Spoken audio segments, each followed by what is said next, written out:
అలానే మిస్సెస్రావు జూబ్లీహిల్స్ ఉప ఎన్నిక పోలింగ్ ముగిసింది.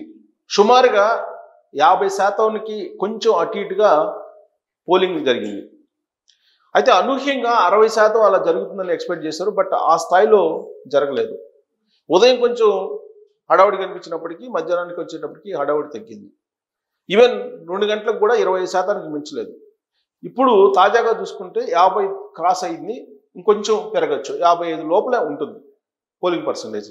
అయితే ఎగ్జిట్ పోల్స్ అయితే మన దగ్గర ఉన్నాయి. జూబ్లీహిల్స్లో ఎవరు గెలవబోతున్నారు, ఎవరు గెలిచే అవకాశం ఉందనేది ఎగ్జిట్ పోల్స్ ఇచ్చాయి. దాదాపుగా పోస్ట్ పోల్ సర్వే అనుకోవాలి దీన్ని, ఎగ్జిట్ పోల్ని. ప్రీ పోల్ సర్వేలో మనం కొన్ని ఇచ్చాము, ఇప్పుడు ఎగ్జిట్ పోల్ చేద్దాం. సో ఎగ్జిట్ పోల్స్ చేసిన తర్వాత పైనీర్ సంస్థ 2023లో 47.58% టర్న్అవుట్ అయింది. అప్పుడు వచ్చిన మెజారిటీ 16,337 కింద అంచనా వేసి దాన్ని అనలైజ్ చేసింది. అనలైజ్ చేసేసి ఈ డైనమిక్స్ అన్ని తీసుకొని ఇప్పుడు 2025 ఇప్పుడు ఉప ఎన్నికలు ఏం జరుగుతుంది, కాంగ్రెస్ అడ్వాంటేజ్ అండర్ 45 to 50% కనుక 45-50 మధ్యలో ఉంటే కనుక కాంగ్రెస్కి అడ్వాంటేజ్ అవుతుందని చెప్పి క్లియర్గా ఇచ్చారు. సో ఇక్కడ చూడండి, voter turnout in Jubilee Hills assembly by election 2025 stays within 45 to 50. Analytical modelling by pioneer poll strategies private limited suggested a clear upper hand for the Congress. So కాంగ్రెస్కి అప్పర్ హ్యాండ్ అవుతుంది 45 to 50 మధ్యలో కనుక పోలింగ్ పర్సంటేజ్ ఉంటే. ఇప్పుడు వస్తున్నటువంటి percentage కూడా అదే 45 to 50 మధ్యలో ఉంటుంది. కాబట్టి టర్న్అవుట్ 45 ఉంది కాబట్టి కాంగ్రెస్ పార్టీ అప్పర్ హ్యాండ్ ఉంది, ఇక్కడ బీఆర్ఎస్ పార్టీ తక్కువ ఉంది. సో కాబట్టి కాంగ్రెస్ పార్టీ గెలిచే అవకాశం ఉందని చెప్పేసి ఎక్స్పెక్ట్ చేస్తుంది. సో ఎక్స్పెక్టెడ్ టర్న్అవుట్ ఇక్కడ చూడండి, పార్టీకి నీకు ఇక్కడ చూస్తే ఓట్ షేర్ చేస్తే కాంగ్రెస్కి 44 నుంచి 47% వస్తుంది, బీఆర్ఎస్ పార్టీకి 41 నుంచి 39% టర్న్ వచ్చే అవకాశం ఉంది. బీజేపీకి 9 నుంచి 8%, నోటాకి 6 నుంచి 6%. సో దీన్ని బట్టి కాంగ్రెస్ పార్టీ 47% ఓట్లతోటి డెఫినెట్గా గెలిచే అవకాశం ఉందని చెప్పేసి చెప్తున్నారు. అంటే 8% ఎక్కువ ఓటింగ్ కాంగ్రెస్ పార్టీకి వస్తుందని చెప్పి ఎక్స్పెక్ట్ చేస్తున్నారు. 8% అంటే ఆల్మోస్ట్ నీకు 30 నుంచి 40 వేల మెజార్టీ వస్తుందని చెప్పి ఎక్స్పెక్ట్ చేస్తుంది. సో అది ఎలా చేసింది, మెథడాలజీ ఏంటి అనేది ఇదంతా కూడా పైనీర్ సంస్థ చెప్పింది. ఇక సాస్ గ్రూపు ఏం చెప్తుంది, సాస్ గ్రూపు ఐఐటి ఎక్స్పర్ట్స్ చేసినటువంటి సర్వే ఇది. ఇదేం చెప్తుంది అని అంటే జూబ్లీహిల్స్ దానికి సంబంధించి ఎగ్జిట్ పోల్లో BRS party 44.5% vote bank, Congress 46.5%, బీజేపీకి 6.5%, అదర్స్ 2.5 అంటున్నారు. ఇది ఓట్ షేర్ వచ్చేటప్పటికి. ఈ ఓట్ షేర్లో ఎవరికి అడ్వాంటేజ్ ఉంది అనేది చూస్తాం. డివిజన్ వైజ్ చూస్తే కనుక డివిజన్ వైజ్ ఎగ్జిట్ పోల్ కూడా చేశారు వీళ్ళు. సో ఎర్రగడ్డ వచ్చేసి కాంగ్రెస్ పార్టీకి 48.5, బీఆర్ఎస్కి 45, బీజేపీకి 4.5, అదర్స్కి 2. షేక్పేట 48, బీఆర్ఎస్కి 46, బీజేపీకి 5. యూసఫ్ కూడా 46, కాంగ్రెస్కి 44, బీఆర్ఎస్కి. వెంగళనగర్ 46% కాంగ్రెస్, 48% బీఆర్ఎస్ అన్నాడు. బహుశా నేను అనుకుంటే వెంగళనగర్ ఈ పర్సెంట్ బీఆర్ఎస్కి ఇంకా తగ్గే అవకాశాలు ఉంటాయి. బోరబండ 45, 46 బీఆర్ఎస్ పార్టీకి. రహమత్ నగర్ 48% కాంగ్రెస్కి, బీఆర్ఎస్ పార్టీకి 45.5.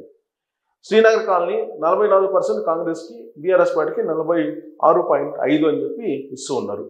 ఇది ఓట్ షేర్, అంటే ముస్లిం ఏరియాలో ఎక్కువ పర్సెంట్ వచ్చినట్టు ఈ నియోజకవర్గ పరిధిలో కనిపిస్తుంది వాళ్ళ ఎగ్జిట్ పోల్కి సంబంధించి. సో ఇక్కడ పర్సంటేజ్ వైజ్ తీసుకుంటే కనుక నీకు కాంగ్రెస్ పార్టీకి పర్సంటేజ్ ఎక్కువ ఉంది. సో దీంతో సాస్ గ్రూప్ కూడా కాంగ్రెస్ పార్టీకి ఎడ్జ్ ఉండే అవకాశం ఉంది అని చెప్తున్నారు. సాస్ గ్రూప్ కూడా అంటే ఆత్మసాక్షి గ్రూప్, ఇది సాస్ గ్రూప్, వీళ్ళు ఐఐటి వాళ్ళు చేసిన సర్వే ఇది. ఇక్కడ కూడా ఎట్టి పరిస్థితుల్లో కూడా కాంగ్రెస్ పార్టీ 2.5% ఎక్స్ట్రా, అంటే ఆల్మోస్ట్ 44.5, ఇక్కడ 46.5, అంటే 2% అడిషనల్ ఓట్ బ్యాంక్ తోటి కాంగ్రెస్ పార్టీ గెలవబోతుందని చెప్పి వాళ్ళు ఎక్స్పెక్ట్ చేస్తున్నారు ఎగ్జిట్ పోల్లో.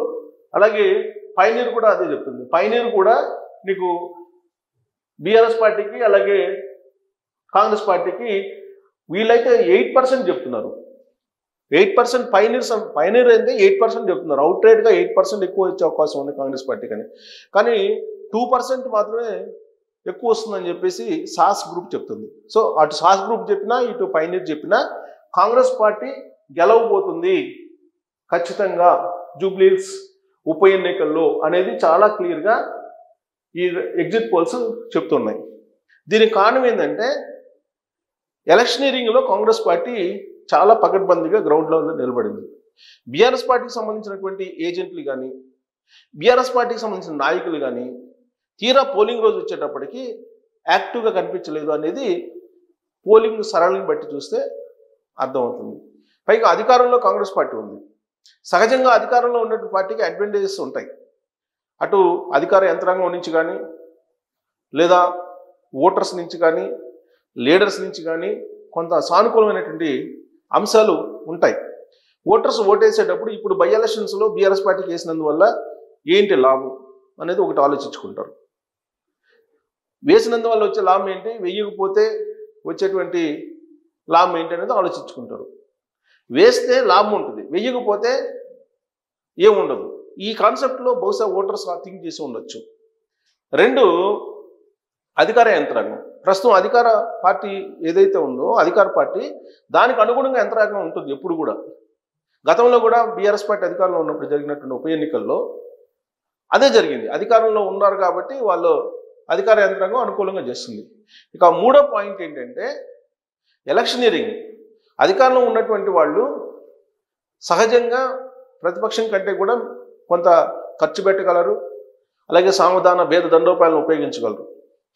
ఇప్పుడు నాకున్నటువంటి కొంత మిత్రుల నుంచి అందుతున్నటువంటి సమాచారం ప్రకారం అసలు పోలింగ్ బూతుల్లో కొన్నిట్లో బీఆర్ఎస్ పార్టీ ఏజెంట్లే లేరట కొన్నిట్లో. దానికి కారణం ఏంటంటే 10వ తారీఖు రాత్రే కొంతమంది బీఆర్ఎస్ పార్టీ ఏజెంట్లు కాంగ్రెస్ పార్టీకి అమ్ముడుపోయారని చెప్పి తెలుస్తుంది. మరి అధికారులు సహజంగా అనుకూలిస్తుంది, ప్రభుత్వానికి అనుకూలిస్తారు అధికార యంత్రాంగం. మరి ఓటర్సు, అధికార యంత్రాంగం, అలాగే ఎలక్షనీరింగ్ ప్రక్రియ ఇవన్నీ కూడా అనుకూలంగా ఉంటాయి కాబట్టి కాంగ్రెస్ పార్టీ ఖచ్చితంగా ఆడ మెజారిటీతో గెలవబోతుంది. ఇది పైనీర్ సంస్థ అయితే దాదాపు 40,000 ఓట్లు మెజారిటీతోటి 8% తేడాతోటి గెలవబోతుంది. 8% అదనంగా కాంగ్రెస్ పార్టీకి ఓట్ బ్యాంక్ వస్తుందని చెప్పి ఎక్స్పెక్ట్ చేస్తున్నారు. అదే సాస్ గ్రూప్ అయితే 2% అని చెప్తున్నారు. 2% వచ్చినా 15,000 మెజారిటీ వచ్చేస్తుంది. సో గెలవడం అనేది కాంగ్రెస్ పార్టీ ఖాయం అని చెప్పి ఎగ్జిట్ పోల్స్ చెప్తున్నాయి. మరి మీ ఒపీనియన్ ఏంటనేది తెలియజేయచ్చు. Thank you.